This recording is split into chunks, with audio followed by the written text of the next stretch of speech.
Yo, salut tout le monde, c'est Gata Volgar, j'espère que vous allez bien, moi pour ma part je vais plutôt bien, j'espère que vous avez passé une bonne journée, aujourd'hui on se retrouve pour une nouvelle vidéo, donc on se retrouve pour le débrief du match Paris Saint-Germain-Dijon, match qui comptait pour la 8ème journée de Ligue 1 Uber Eats, victoire du Paris Saint-Germain sans trembler, sur le score de 4-0, les buteurs dans ce match, Moiskin à la 3ème et 23e minute de jeu, un doublé pour l'attaquant italien, et à la 82e et 88e minute de jeu, c'est Kylian Mbappé qui inscrit également un doublé, voilà, et grâce à cette victoire, le Paris Saint-Germain prend la première place de ce championnat, voilà, égalité de points avec Lille, deuxième, mais la différence entre les deux équipes, c'est le goal average, Paris qui a un plus 17, contrairement à Lille qui a un plus 11. Voilà, donc, pour parler un petit peu de cette fessée parisienne, voilà, face au Dijonnais, voilà, pour débriefer un petit peu ces 90 minutes, voilà, 45 premières minutes, bon, au-delà du score, voilà, 45 premières minutes, on a vu du bon jeu, quoi, voilà, du côté des deux équipes, bon, Dijon qui s'était quand même, créé quelques occasions dangereuses, comme du côté du PSG, c'était une première mi-temps assez équilibrée, même s'il y a eu 2 buts dans cette première période, côté parisien. Pourtant, Dijon se sont créés des occasions d'entrée de jeu avec Chouillard et Mbimbe aussi qui s'étaient créé quelques opportunités mais bon voilà, ça n'a pas suffi, et déjà d'entrée de jeu le PSG ouvre le score grâce à Moiskin, voilà, à la 3e minute de jeu sur un centre de Mitchel Bakker, voilà, l'attaquant italien qui coupe ce centre au premier poteau et qui vient battre Ceinturin à la baie, le gardien de Dijon, et à la 3e minute de jeu le Paris Saint-Germain mène à 0, le premier but pour Moiskin sous ses nouvelles couleurs, voilà, donc ça permet à lui d'inscrire son premier but, voilà, et c'est surtout, ça peut lui donner la confiance pour la suite pour la suite de son parcours avec le PSG. Et donc du coup, à la 3e minute de jeu, le PSG mène 1-0. Ensuite, Dijon qui a essayé de revenir dans la partie, notamment avec des occasions de Baldé et de Konaté, mais malheureusement, ils n'arrivent pas à trouver la solution. Et il fallait attendre la 23e minute de jeu pour que Paris double la mise grâce à une nouvelle fois Moiskin. Voilà, tout part d'un corner. En plus, c'est sur une action dijonnaise, voilà, sur un corner des Dijonnais que Paris inscrit le 2e but. Voilà, donc c'était sur une contre-attaque signée Neymar. Voilà, Neymar qui a dribblé toute la défense de Dijon avant de servir Moiskin. Il avait dribblé le gardien et le défenseur de Dijon et avant de donner ce ballon pour Moiskin qui n'avait plus, qui a poussé ce ballon dans le but vide, voilà, et à la 23e minute de jeu, Moiskin permet au PSG de mener 2-0, et c'est le score à la pause. Et en second mi-temps, bon, il y a eu l'entrée en jeu de Mbappé, voilà, donc qui a aussi permis au PSG de mettre un bon coup d'accélérateur, et à la 82e minute de jeu, justement, l'attaquant parisien qui vient inscrire le 3e but parisien, voilà, sur un service de Neymar, Mbappé qui a pris de vitesse le défenseur dijonnais, je crois que c'est Koulibaly si je ne me trompe pas, et derrière il enchaîne avec une frappe qui passe entre les jambes d'Alakbé, le gardien de Dijon. Et donc du coup à 82e le PSG mène 3-0 et 4-0, voilà, la 88e grâce à une nouvelle fois Mbappé, voilà, sur un centre de Neymar, Sarabia qui avait le ballon au second poteau, et il a fait une remise en première intention, voilà, pour Kylian Mbappé qui n'avait plus qu'à pousser ce ballon au fond des filets. Voilà, donc c'était une bonne action collective, voilà, de la part du PSG. Et grâce à ce but d'Mbappé, le Paris Saint-Germain se fait 6 à l'offensif, voilà, sur le score de 4-0. Voilà, donc on va passer maintenant à la composition d'équipe que Thomas Tuchel a alignée pour ce PSG Dijon. Donc ça a été un 4-3-1-2, voilà, donc on a changé de tactique, voilà, on était passé du 4-3-3 en milieu de semaine face à Manchester. Voilà, donc du coup ça a été un 4-3-1-2, donc Tuchel a fait aussi tournée effective, voilà, donc avec la titularisation de Sergio Rico à la place de Navas laissé sur le banc, donc du coup Rico était dans les buts, charge centrale totalement inédite, Diallo associé à Danilo Pereira, alors que bon, Danilo Pereira c'est un milieu de terrain défensif, donc c'est un choix un petit peu bizarre parce qu'il met Marquinhos en 6 et il met Danilo en défense, voilà, un choix un peu bizarre, alors que moi j'aurais préféré voir Danilo en 6 et Marquinhos en défense, voilà, aux côtés de Diallo. Mais bon, voilà, après, ça n'a pas eu voilà, il n'y a pas eu de conséquences et tout, c'était pas dramatique. Mais voilà, dans l'ensemble, Danilo a fait un bon match, même en défense. Voilà, donc, choix assez surprenant de Tuchel, mais bon, ça a plutôt bien fonctionné. Voilà, donc, Danilo associé à Diallo en charge centrale. Les latéraux, Dagba à droite, Bakker à gauche, Marquinhos en poste de sentinelle avec le brassard de capitaine. Les milieux de terrain, les relayeurs, sont Draxler et Rafinha, Neymar en numéro 10 et le duo d'attaque Moiskin associé à Pablo Sarabia. Donc après, il y a eu le remplaçant qui était entré en jeu. Il y avait le jeune Ruiz-Atil qui était entré en jeu à la place de Marquinhos. Donc du coup, Danilo est toujours resté en défense. Voilà. Donc après, il y a eu le jeune Fadiga qui est entré en jeu à la place de Rafinha. Herrera qui est entré en jeu à la place de Johan Draxler qui était malheureusement sorti sur blessure. Et Kylian Mbappé qui était entré en jeu à la place de Moiskin.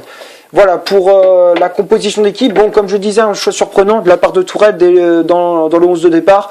On s'est dit, il a un petit peu convulsé parce qu'il met Danilo en défense et il met Marquinhos au milieu de terrain. Alors que pourtant, ça devrait être normalement l'inverse parce que Marquinhos, son poste de base, c'est défenseur central et le poste de Danilo, voilà, son poste de prédilection, c'est milieu de terrain, milieu défensif, c'est jouer en sentinelle. Voilà, mais bon, après, ça a plutôt bien fonctionné. Enfin, mettre Danilo en défense, voilà, qui a plutôt bien joué son rôle. Il a joué simple, voilà, en faisant des passes correctes et tout. Donc dans l'ensemble, il a fait un bon match, le milieu portugais. Donc voilà, donc on va passer maintenant aux statistiques de cette vidéo. Donc on va commencer par celle du Paris Saint-Germain. Le PSG, c'est 62% de possession de balle, 5 corners, 17 tirs au total, dont 9 tirs cadrés, 2 positions dans le jeu et 11 fautes commises. Donc tout ça, c'est du côté du Paris Saint-Germain. Et du côté de Dijon, c'est 38% de possession de balle, 10 corners, 10 tirs au total, dont 3 tirs cadrés, une position dans le jeu et 19 fautes commises. Donc tout ça, c'est du côté des Dijonnais. Voilà, bon, pas grand chose à dire dans ces statistiques. Ça représente la physionomie de cette rencontre. Voilà, Paris qui a eu la possession du ballon, ils ont géré le match. Voilà, c'est surtout en second mi-temps où Paris a eu la maîtrise totale de la rencontre. Voilà, en première mi-temps, c'était équilibré comme je disais, mais voilà, c'est à partir de la seconde mi-temps où Dijon a commencé à sombrer. Voilà, même si voilà, le PSG menait toujours 2-0, c'était un peu plus compliqué. Voilà, on sentait que les Parisiens avaient pris la main sur le jeu. Donc on voyait un peu au fur et à mesure du match que Paris commençait à être de plus en plus dangereux et que Dijon commençait à sombrer, dans ce match-là. Voilà. Donc voilà, j'ai pas grand-chose à dire dans les statistiques. Et on va passer maintenant au top et au flop de cette vidéo. Donc on va commencer par Sergio Rico. Rico qui a pas fait un match dégueu. Voilà, donc le gardien du Paris Saint-Germain qui a pris la place à Navas qui était laissé sur le banc, voilà, pour justement le match de Ligue des Champions mercredi contre l'Istanbul Başakşehir, voilà, qui est un match très important pour les Parisiens parce qu'il faut réagir après la défaite face à Manchester United mercredi en milieu de semaine. Donc voilà, donc c'était important de faire tourner l'effectif et donc du coup ça a commencé par le gardien avec Sergio Rico qui a fait un match correct, voilà, donc il avait pas grand chose à faire. Première mi-temps, bon, il devait faire un arrêt, voilà, une ou deux parades à faire. Il a très bien fait. C'était face à Mbimbe et Konaté, voilà. Donc il a joué son rôle de gardien. Il a fait son boulot et ça, il a plutôt bien fait. Après second mi-temps, il a eu moins de choses à faire. Mais voilà, donc Sergio Rico qui a fait un match correct. Voilà, donc pour moi Rico, je le mets dans le top. Ensuite la charge centrale, Danilo Pereira, Diallo. Danilo qui a fait un match correct, voilà, Danilo que pourtant c'est pas un défenseur central de base, comme je disais, c'est un milieu de terrain, un 6, quoi, un pur 6. Là, il a fait jouer en défense centrale, mais ça a plutôt bien fonctionné. Alors tu me diras, en face c'était que Dijon, mais voilà, c'est important de savoir si les joueurs ont la capacité à jouer en défense ou pas. Voilà, surtout même si c'est un milieu de terrain et tout, est-ce qu'il a la capacité? Là, Danilo, il a plutôt bien joué ce rôle, voilà. Donc de toute façon il l'avait dit en conférence de presse après le match, peu importe où Tourelle me fait jouer, le principal c'est que je dois tout donner sur le terrain. Donc voilà, c'est ce qu'il avait dit après le match. Et donc voilà, mais dans l'ensemble Danilo a fait un jeu simple, il a fait de bonnes passes, il a fait 2-3 interventions assez très importantes. Voilà, donc il a tenu son rôle de défenseur central, il a bien tenu ce rôle-là. Donc voilà, donc pour moi Danilo je mets dans le top. Diallo aussi qui a pas fait un mauvais match. Voilà, donc ça a été à peu près pareil que Danilo. Voilà, donc pour moi Diallo je le mets dans le top. Ensuite les latéraux Bakker et Dagba. Dagba qui a fait un match très sérieux. Voilà, le Titi parisien qui a été titularisé à la place de Florenzi, laissé sur le banc également. Voilà, donc qui a fait un match très correct, qui a récupéré beaucoup de ballons sur son côté, offensivement, il a apporté de très bons centres et tout. Donc dans l'ensemble, Dagba qui a fait un très bon match. Voilà, donc pour moi Dagba je mets dans le top. Après Bakker, Voilà, bon, c'est toujours pareil, même si défensivement il a eu un petit peu de mal dans cette rencontre, mais après au fur et à mesure de la rencontre, il est monté en puissance et il a fait un très bon match. Voilà, donc pour moi Bakar, je le mets dans le top. Après Marquinhos, Draxler et Rafinha, les trois je les mets dans le top. Voilà, Marquinhos qui a fait un bon match, voilà, au poste de sentinelle, voilà, au poste de milieu de terrain défensif, voilà, donc milieu défensif, il a tenu son rôle, voilà, donc il a été plutôt bon, il a récupéré pas mal de ballons, il a donné du soutien à Danilo, voilà, qui pour aider un petit peu Danilo à bien jouer le rôle de défenseur central, donc voilà, dans l'ensemble, Marquinhos ça fait un très bon match, voilà, donc pour moi Marquinhos je mets dans le top. Les deux milieux relayeurs, Draxler et Rafinha, les deux je les mets dans le top aussi. Draxler qui a fait un très bon match, de bons décalages, de bons changements de rythme. Enfin, il a fait pas mal de changements de rythme. Voilà, donc elles étaient plutôt bonnes. Ses prises d'initiative et tout. Donc voilà, dans l'ensemble, il a fait un bon match. Voilà, donc pour moi, Draxler, je mets dans le top.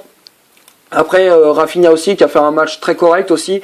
Le milieu brésilien qui a fait de bonnes interventions, donc voilà, il a apporté aussi offensivement, voilà, donc pour moi Rafinha je le mets dans le top. Après Neymar, voilà, match correct de la part de Neymar, même si moi j'aurais bien aimé le voir dans ce genre de prestation, ce qu'il a fait contre Dijon, j'aurais bien aimé le voir ça contre Manchester, parce que dans ce match-là, il n'a pas été à la hauteur, pas bon du tout. Voilà, donc voilà, pour moi, là, dans ce match-là, Neymar, il s'est rattrapé, mais voilà, c'est en Ligue des Champions qu'on l'attend, comme tout supporter parisien. On attend nos joueurs, c'est plus en Ligue des Champions qu'en championnat, même si c'est important de répondre présent en Ligue 1. Mais voilà, comme je dis souvent, nous, ce qu'on attend, supporters parisiens, c'est la Ligue des Champions. Voilà, c'est ce qu'on attend de la performance des joueurs, c'est la Ligue des Champions. Voilà, donc, mais pour revenir au match de Neymar contre Dijon, il a fait un match correct. Voilà, donc il a été auteur de passes clés, auteur de passes décisives. Donc voilà, donc il a fait une passe clé aussi, voilà, pour le but de Mbappé. Voilà, le second but, le quatrième but parisien. Voilà, donc Neymar pour moi je mets dans le top. Et après le duo d'attaque Kean et Sarabia. Voilà, Sarabia qu'on a un peu moins vu dans cette rencontre, mais voilà, un petit peu en dessous, mais ça allait encore dans ce match-là. Il a été auteur d'une passe décisive sur le but de Mbappé. Voilà, donc dans l'ensemble, il a fait un match correct aussi, même si en second mi-temps, même si on l'a pas trop vu, même s'il est un temps en dessous par rapport à la performance globale de l'équipe, voilà, la performance de l'équipe, donc voilà. Mais dans l'ensemble, il a fait un bon match, comme je disais. Donc Sarabia pour moi je mets dans le top. Après Moiskin aussi qui a fait un très bon match. Voilà, match complet de la part de l'attaquant italien qui a inscrit un doublé, qui a fait de bons décalages jusqu'à sa sortie, voilà, à la place d'Mbappé, voilà, Mbappé qui était entré en jeu, qui a pris le relais. Donc voilà, donc dans l'ensemble il a fait un match correct aussi, Moiskin, voilà, donc pour moi je mets dans le top. Et après les remplaçants, Ruiz-Atil, Fadiga, Herrera et Mbappé, les quatre je mets dans le top. Ruiz-Atil qui a fait une bonne entrée en jeu, qui a fait de bonnes passes, de bons décalages et tout. Donc voilà, dans l'ensemble Ruiz-Atil a fait une bonne entrée en jeu, Fadiga aussi qui a fait une bonne entrée en jeu. Voilà, après les Herrera et Mbappé, voilà, qui était censé, on était censé les conserver pour le match contre Başakşehir en Ligue des Champions là mercredi, mais voilà, Tuchel qui a préféré les faire jouer pour avoir quelques minutes dans les jambes pour le match contre les Turcs, voilà, donc voilà, donc pour moi Herrera et Mbappé, je les mets quand même dans le top dans ce match-là, ils ont fait une bonne entrée en jeu, voilà, donc personne n'a été mauvais dans cette rencontre. Donc voilà, après comme je dis souvent, on attend cette équipe du Paris Saint-Germain, c'est plus en Ligue des Champions. Voilà, donc c'est tout ce que j'avais à dire pour ce Paris Saint-Germain Dijon. J'espère que la vidéo vous aura plu. Si c'est le cas, vous laissez un énorme like. Tu cliques ici pour t'abonner, pour rien rater de mes vidéos. Tu cliques ici pour voir une autre si tu le souhaites. N'hésite pas à rejoindre mon compte Instagram qui est dans la description. Et d'ici là, portez-vous bien. On se retrouve pour une prochaine vidéo.